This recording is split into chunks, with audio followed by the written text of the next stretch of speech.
Hi guys, it's Paul here, and today on I Cook and Paint, I'm going to show you how to make these rich, chewy black licorice caramels. If you love black licorice, these might become your next addiction, so make sure you share them. The best thing about them is they're super easy. Here's how you make them.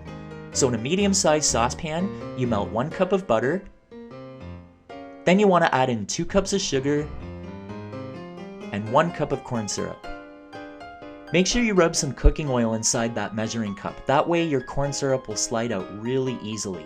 Okay, now you want to add in 1 can of sweetened condensed milk. So on medium heat, you want to bring this to a boil and stir it constantly. That's really important at this stage when you're making caramels because you want that sugar to get completely dissolved. I got really impatient, so I decided to crank up the heat, and in no time at all, I had all these little brown flecks floating in my caramel. Good grief! This could happen even if you don't crank up the heat, and don't worry if it does, because in the end, you don't even see or taste them. Just turn the heat down to low and let it simmer. Now you want to clip on a candy thermometer and let this mixture cook until it registers 245 degrees Fahrenheit. That's firm ball stage. Now candy thermometers are really great, but my favorite way of checking to see if candy is done is with the cold water method. So you take some of the syrup and you drop it into some ice water, and the ball that forms on the bottom will determine how hard or soft the candy will be when it cools.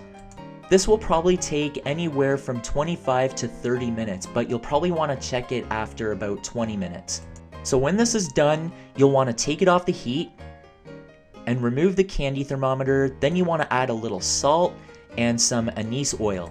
Now you want to start off with about half a teaspoon of black food coloring, and how much food coloring you'll need will depend very much on the brand you're using.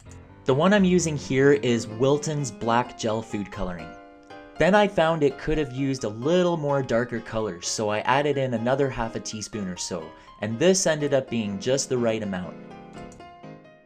Now you'll want to really generously grease an 8 or 9 inch square pan. I'm just using cooking oil, and make sure you get the bottom and the sides, and then pour your caramel in. Now you'll want to let this cool for a few hours, and this is what it's going to look like. It firms up really nicely. So go ahead and pop the caramel out of the pan. Now you'll want to cut this into squares. So I'm going to cut mine into 96, but you can get however many pieces you want out of yours.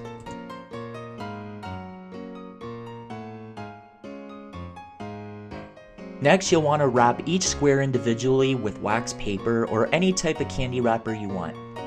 Just like that.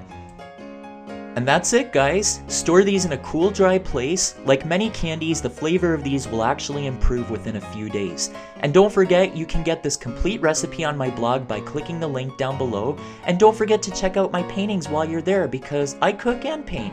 If you enjoyed this video, I have lots more just like this one. Subscribe to I Cook and Paint. Let me know how your recipes are turning out, and I will see you all very soon. Bye!